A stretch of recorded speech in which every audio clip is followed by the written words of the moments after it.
한때 현대그룹의 회장이었던 고 정주영 회장님을 우리는 잘 알고 있습니다. 정주영 회장님이 죽기 전에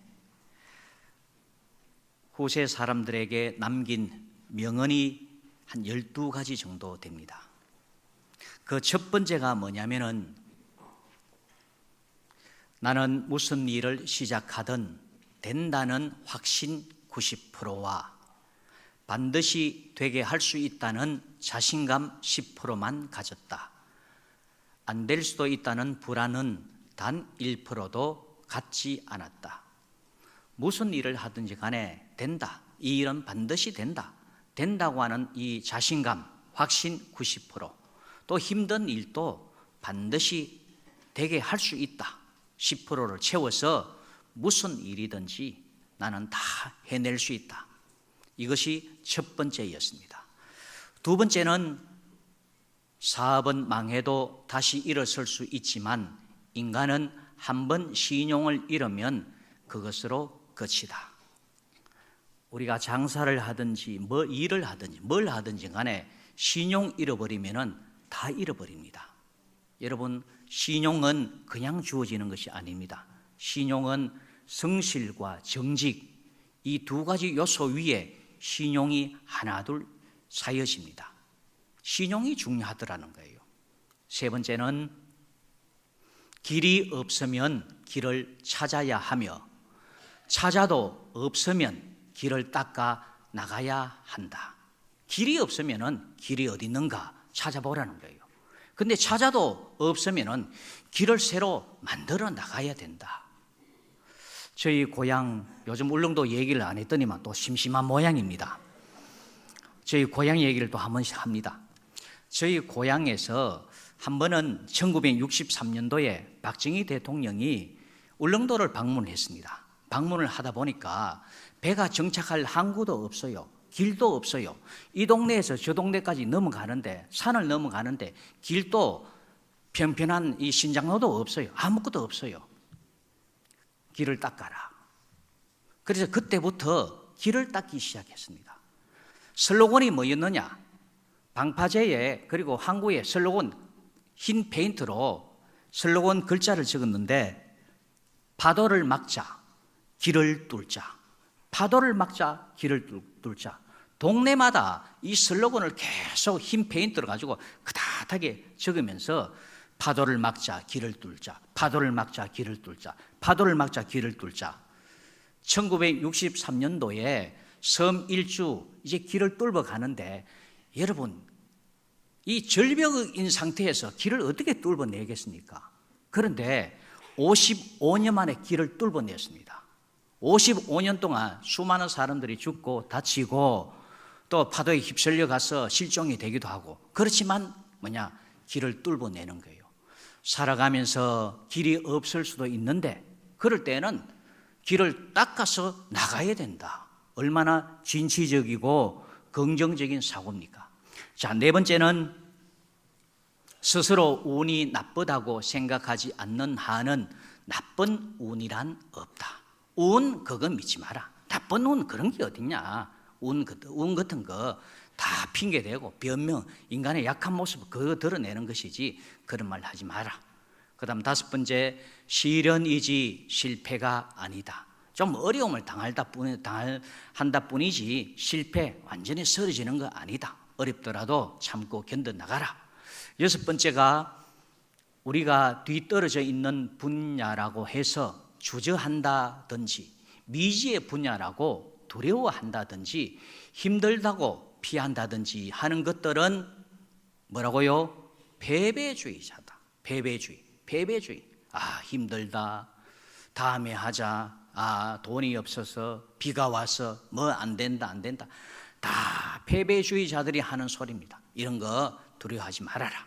일곱 번째, 모든 일의 성패는 그 일을 하는 사람의 사고와 자세에 달려있다. 모든 일 성공하고 또 어떤 경우에는 실패하는 그거는 일을 하는 사람의 사고, 자세에 달려있다. 해보자 하면 되는 것이고 안 된다 하면 안 되는 것이다. 그 사람에 달려 있다. 8번째입니다. 목표에 대한 신념이 투철하고 이에 상응한 노력만 쏟아부으면, 목표 정의라는 거예요. 목표를 정하고 그 다음에 이에 상응한 노력을 더해라 부으면 그 누구라도 무슨 일이든지 다 할 수 있다. 누구라도 무슨 일이든지 다 할 수 있다. 목표 세우고 노력하면 안 되는 게 어디 있어? 다 된다는 거예요. 9번째, 부지런하게 노력하는 사람은 좋은 때도 놓치지 않고 잘 잡아서며 나쁜 때는 더더욱 부지런히 노력해 수습하면서 비켜가기 때문에 나쁜 운이 크게 작용을 못한다. 부지런하면은 좋은 때도 더 좋아지고 나쁜 때도 부지런하면은 그 나쁜 때도 다 극복할 수 있다. 네가 안 해서 그렇지, 네가 뭐 자꾸 환경 탓하고 그렇지, 나쁜 때 그런 거 없다. 부지런하면 다 된다.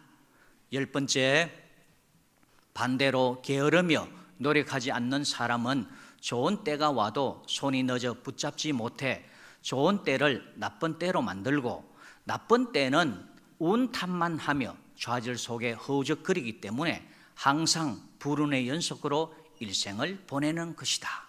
이 반대로 게으르면 뭐냐? 좋은 것도 안 좋은 것도 다 안 좋더라는 거예요. 부지런해야지 게으르면 안 된다. 그것을 가르쳐주고 있습니다. 11번째, 나는 젊을 때부터 새벽 일찍 일어난다. 그날 할 일에 대한 기대와 흥분 때문에 마음이 설레어 늦도록 자리에 누워 있을 수가 없기 때문이다. 밤에는 항상 숙면할 준비를 하고 잠자리에 들었다.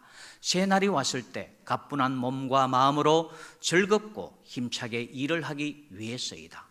여러분, 젊었을 때부터 새벽 일찍 일어난다.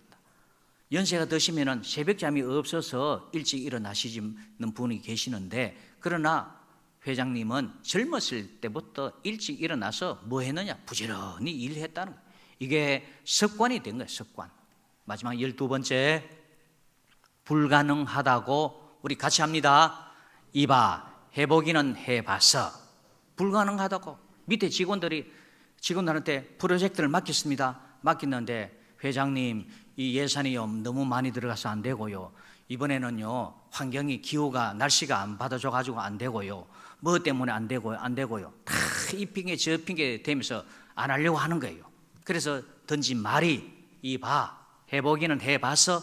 해보고 지금 그런 소리 하는 거야. 해봐라 말이야. 해봐라. 자, 12가지 인생 명언을 우리 후세에게 던져주고 갔습니다. 이 12가지 제가 한번 읊어봤습니다만은 지나고 보면은 다 우리가 잊어버려요. 제가 이것을 한번 한 단어로 한번 꿰어봤습니다. 이 12가지가 가만 보면 다 연결이 되더라고. 연결되는데, 연결되는 내용이 뭐냐면은 무슨 일이든지 가만히 있지 말고 도전하라. 해봐라. 해보고 뭘 해야지. 안 해보고 이러쿵저러쿵 하지 마라. 해봐라. 도전하라. 이 말로 한마디로 귀결할 수가 있습니다. 오늘날 우리가 살고 있는 이 세상은 너무나 편한 세상입니다. 편한 세상에 살다 보니까 이 도전 정신, 헝그리 정신이 조금씩 부족합니다. 그저 편한 것, 남이 차려놓은 밥상만 우리는 쳐다보는 경우가 참 많습니다. 우리는 미지의 세계에 도전하고 또 도전해야 발전이 있습니다. 성경의 정신은 창세기 1장 28절에 잘 나와 있습니다. 하나님이 그들에게, 아담과 하와죠, 그들에게 복을 주시며 하나님이 그들에게 이르시되, 제일 첫 번째 하신 말씀이 뭐냐? 생육하고. 생육이라고 하는 것은 뭡니까? 어떻게 하든지 살아라. 할렐루야. 우리가 환경이 어렵고 힘들더라도, 인간관계에서 또 가정의 문제, 가족의 문제 힘들더라도 하나님의 명령은 살아라, 생육하라라고 하는 말씀입니다. 명령입니다. 생육하고 번성하여 땅에 충만하라. 땅을 또 정복하라. 정복이라고 하는 것은 뭐 해머들고 뭐 부수고 이런 뜻이 아니라 어떤 문제든지 너가 완전히 소화를 해내라. 완전히 정복하라. 그런 뜻입니다. 땅을 정복하라. 바다의 물고기와 하늘의 새와 땅에 움직이는 모든 생물을 다스리라 하시니라. 하나님의 첫 말씀은 뭐냐? 생육, 번성, 충만, 정복, 다스리라. 다 보면은 도전정신입니다. 하나님은 우리를 이 세상에 던져넣어 놓으시고 너가 하나님의 2인자 역할을 해라. 나의 역할을 하는데 주저하지 말고 두려워하지 말고 다 너가 나 대신해서 모든 것 다 통치하고 다스려 나가라. 도전해라. 이것을 가르쳐주고 있습니다. 기회에 닿는 대로 불투명한 미래에 도전하고 두드려보는 것, 이것이 성경의 가르침입니다. 위대한 발명가들은 가끔 엉뚱한 발상을 합니다. 이 엉뚱한 발상이 어떻게 보면 도전정신입니다. 이 엉뚱한 발상이 역사를 바꿔버립니다. 저는 여자들이 왜 저래 불편한 하이힐을 신고 저렇게 힘들게 다닐까 늘 궁금했어요. 그냥 이렇게 신발 신고 다니면 될 텐데 왜 마딱 세워가지고 이래 걷는지 나 이해를 못하겠더라고. 키가 작은 사람은 좀 이해되지만은 키 큰 사람이 또 이래 딱 세우니까 보기가 좀 흉해요. 고대 이집트에서 도축업자들, 짐승 잡는 이 도축업자들이 짐승을 잡고 보니까 바닥에 피가 흥건하게 고여 있어요. 그것을 발로 밟으니까 온 천지가 이 피로 물들어 있는 거예요. 그래서 이 피를 좀 피하려고 이 발을 이렇게 드는 거예요. 이렇게 발을 이렇게 딱 들다 보니까 여기에 맞는 신발을 만들었는데 이것이 바로 하이힐입니다. 하이힐.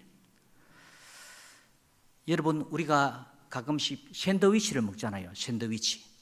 이 샌드위치가 언제부터 나왔느냐? 1700년대 영국의 정치인인 샌드위치 백작이 있었습니다. 이 사람이 뭘 좋아했느냐? 노름을 좋아했어요. 카드를 좋아했거든요. 밥 먹는 시간도 잊어버리고 카드의 도박에 심취된 사람입니다. 한쪽 손은 카드를 들고 있고 그러면서 밥때가 되니까 배가 고프니까 밥을 먹으려고 하니까 카드 놀이에 심취돼 가지고 그래서 생각하고 고민하고 연구하다가 보니까 빵도 먹고 고기도 먹고 야채도 먹을 수 있는 거 없느냐. 그리고 손에 또 잘 쥐어져야 돼요. 그래서 삼각형의 샌드위치를 만들었습니다. 가끔씩 이렇게 엉뚱한 발상이 이 도전 정신이 결국 뭐냐? 역사를 바꾸게 되더라는 거예요. 오늘 본문에 나오미가 나옵니다. 나오미가 이상한 발상을 하는 겁니다. 이 발상은 어떤 발상이냐? 기업 무럭이라고 하는 발상을 합니다. 롯이 시어머니를 지극정성으로 모십니다. 나오미 입장에서는 그 어떤 아들, 딸들보다 더 낫습니다. 극진히 효를 다하는 이 자부를 보고 뭔가 해주고 싶은데 딱히 해줄 것이 없어요. 돈이 있나 땅이 있나. 그래서 생각해낸 것이 기업 무럭이인데 이것은 아주 정당한 법입니다. 기업 그러면은 이 기자는 기초기자입니다. 기초 영어, 기초 수학 할 때 기자, 기초기자에다가 업자는 일업자입니다. 기초가 되는 일, 기초가 되는 사업, 그걸 말합니다. 기초가 되는 사업, 기초가 되는 일이 뭐냐? 그러면은 대대로 물려받은 땅, 이게 기초가 되는 사업입니다. 부모로부터 물려받은 이 땅을 가지고 농사를 짓는 거예요. 이게 기업인 거예요. 또 부모가 땅뿐만 아니라 건물도 물려줬다. 서문시장에 건물 하나 줬다. 그러면은 그거 가지고 임대 놓습니다. 임대 놔서 넉넉하게 살 수 있습니다. 이걸 뭐라고 하느냐? 기업이라 합니다. 또 다르게는 아버지로부터 물려받은 사업이 있어요. 이 사업을 또 자식이 그대로 하는 거예요. 아버지가 식당을 했는데 이 식당 자식한테 음식 만드는 비법 가르쳐 주면서 이 식당을 물려줍니다. 이걸 뭐라고 하느냐? 기업이라 합니다. 땅이든지 건물이든지 사업이든지 또 기업을 부를 때는 사람, 이 후손들을 기업이라 합니다. 무르기는 뭐냐면은, 무르기는 말 그대로 뭐 물건을 샀는데 마음에 안 들어요. 살 때는 좋았는데 가만 보니까, 생각해 보니까 양이 안 차요, 안 좋아요. 그래서 도로 주고 돈을 도로 찾는 거, 이걸 무르기라 합니다. 무르기. 기업 무르기가 뭐냐라고 했을 때, 조상으로부터 물려받은 땅이 있었어요. 이 땅이 여러 가지 사정으로 인해서 이 땅을 남한테 팔아버렸습니다. 팔아버렸는데 친척이 아이고 저 사는 거 보니 안 됐다 해가지고 도로 찾아주는 것, 이걸 기업 무르기다. 또 기업 무르기가 어떤 경우에 기업 무르기로 적용이 되느냐 하면은, 어떤 집안에 자식이 없어요. 무남 동녀, 보통 이렇게 얘기하는 동료도 없어요. 자식이 없이 그냥 대가 끊어지게 됩니다. 그러면은 이 친척 가운데 한 사람이 이 가문의 대를 잇도록 만들어주는 것, 이게 기업입니다.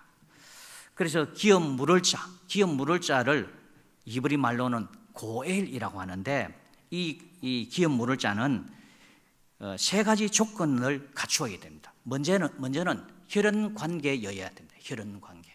친척이 이 문제를 해결해 줘야 됩니다. 그리고 능력, 돈이 있어야 됩니다. 돈이 있어야 땅을 사든지 뭘 사든지 건물을 사든지 할 거 아닙니까? 그리고 자원해야 됩니다. 내가 해줄게. 저 우리 조카인데 내가 여유가 있으니까 내가 해줄게. 그렇게 해서 모든 것을 원상복귀시켜 주는 것이 뭐냐? 이게 기업 무르기입니다.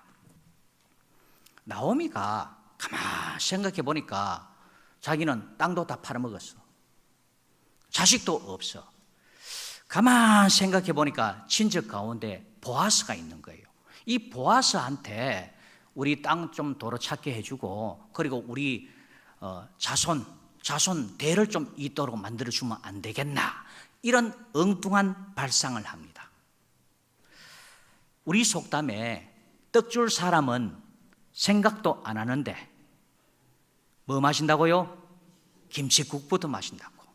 보아스는 꿈에도 생각을 안 하는데 나오미 혼자서 저 보아스 통해 가지고 우리 남편 엘리멜렉의 땅도 되찾고, 그 다음에 후손도 이렇게 있게 해주면 안 되겠냐, 혼자서 이 발상을 하면서 이제 시도를 합니다.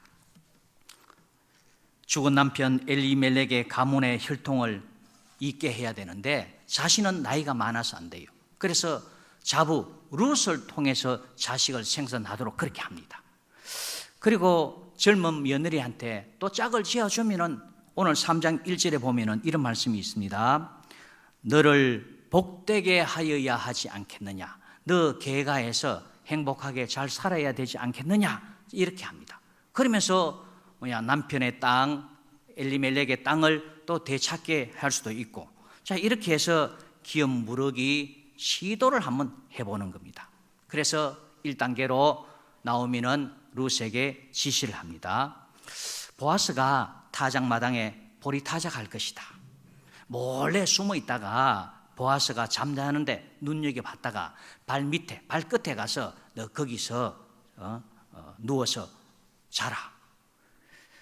근데 그 가는데 오늘 3절 말씀을 한번 보십시오. 3절 말씀에 그런즉 너는 뭐 하고요? 목욕하고 기름을 바르고 의복을 입고 타작마당에 내려가서 그 사람이 먹고 마시기를 다 하기까지는 그에게 보이지 말고. 너 그 사람한테 가는데 어떻게 가느냐? 목욕하고 기름 바르고 의복 발라라. 사람들과의 만남에 있어서 최선을 다해야 된다. 그거 가르쳐주고 있습니다. 여러분, 보리밭에서 지금 룻이 보리알 하나 주워, 아침부터 저녁까지 하나 줍다 보면은 땀에 절어요. 예? 여러분, 날씨가 얼마나 덥습니까? 땀에 절어요. 땀이 막 나요. 또 힘들어요. 그러면은 땀내 나죠. 입에서 뭐 납니까? 단내 납니다. 냄새 나는데 저기 부탁 하나 있는데요. 해보세요. 됐습니다. 돼서 나중에 얘기합시다. 그럽니다. 그 냄새 다 제거하고. 여러분, 오래전에 그 교회학교 연구소에서 교회학교 주일학교 애들 상대로 설문조사를 했습니다. 여러 가지 조사를 했는 그 가운데 선생님들이 너희들한테 다가오는데 어떤 선생님은 가까이 다가와서 참 반겨 맞아주는데 어떤 선생님은 학생들이 오지 마라 그런 선생님이 있다는 거예요. 그 누구냐? 나이 든 선생님이냐? 아니라는 거예요. 그럼 누구냐? 그랬을 때 역한 냄새가 나는 선생님 견딜 수가 없다는 거예요. 학생들이 견딜 수가 없다는 거예요. 다른 거, 선생님이 참 사랑도 많고, 우리한테 참 잘해주고, 다 좋은데, 냄새가 너무 역한 냄새가 나는 선생님은, 가까이 하기에는 너무 먼 당신이다.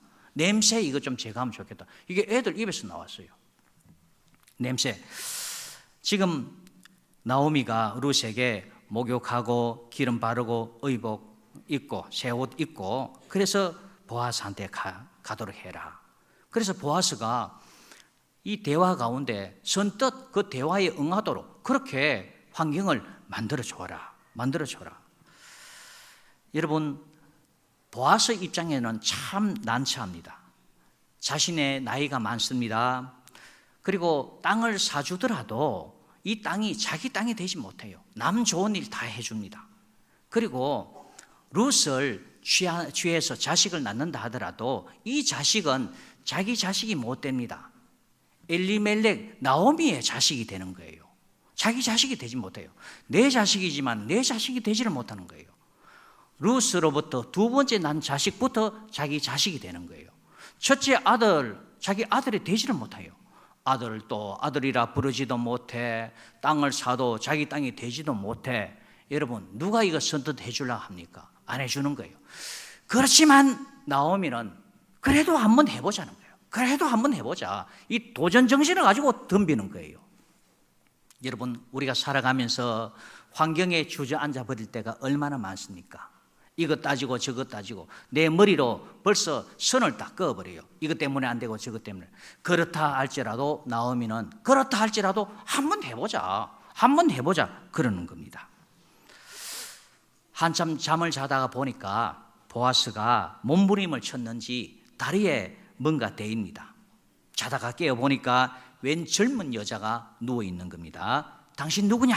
그러니까 이 룻이 하는 말, 저는 당신의 여종 룻입니다. 당신의 옷자락을 펴서 여종을 덮어주십시오. 당신의 옷자락을 펴서 여종을 덮어주십시오. 이 뜻이 뭐냐면은 당신을 통해서 우리 집안에 대를 잇게 해주십시오. 이런 뜻입니다. 그러면서 당신은 기업을 물을 자입니다. 당신은 우리 땅을 되찾게 해주고 가문을 좀 잇게 해줄 수 있는 사람이기 때문에 당신의 옷자락을 펴서 이 여종을 덮어주십시오. 그럽니다. 보아스는 신중하고 신사적인 사람입니다. 하는 말이 나보다 더 가까운 친척이 있다. 이 기업을 물으려, 이 책임, 땅을 사주고 가문을 이어주려고 하면은 이 친척 가운데서 가장 가까운 친척이 1순위입니다. 순서가 있어요. 나보다 더 가까운 친척이 있으니까 내가 내일 날이 밝으면은 그 사람한테 물어보고 그 사람이 싫다 하면 두 번째가 내니까 내가 너 책임져 줄게. 이렇게 합니다. 순서대로 이렇게 진행을 해야 되는데 순서대로 진행을 하지 않으면 어떻게 되느냐? 건친상간이 되어버립니다. 그래서 순서대로 보아스는 하나님의 법을 잘 지켰습니다. 아직까지 보아스가 기업을 물을 수 있을지 책임을 질 수 있을지 모릅니다. 첫 번째 친척이 내가 감당해 주겠다 그러면 보아스는 안 되는 거예요. 나오미는 보아스가 마음에 드는 거예요. 첫 번째 친척은 안 될 것 같아서 보아스. 그래서 보아스한테 시도를 하는데 나중 4장에 가서 보아스가 나오미의 땅을 사주고 룻을 책임지는 해피 엔딩으로 끝이 납니다. 오늘 드리고 싶은 말씀이 뭐냐? 우리는 살아가면서 환경에 주저앉아 버릴 때가 얼마나 많습니까? 복음서를 읽어보십시오. 많은 사람들이 문제가 있었지만 그 문제를 해결하는 사람은 예수님께 적극적으로 나온 사람. 그 사람들이 다 문제를 해결받았고 치유를 받았습니다. 할렐루야. 우리 예수님은 어떤 분이시냐면 바로 보아스와 같은 분입니다. 나오미는 보아스에게 적극적으로 나아간 것처럼 우리들도 예수님께 적극적으로 나아갈 때 나오미의 문제가 해결된 것처럼 우리의 문제, 크고 작은 문제, 물질의 문제든지 건강의 문제든지 자식의 문제든지 하나 둘 해결이 되어집니다. 이런 적극적인 믿음으로 나아갈 수 있기를 주님의 이름으로 축원합니다.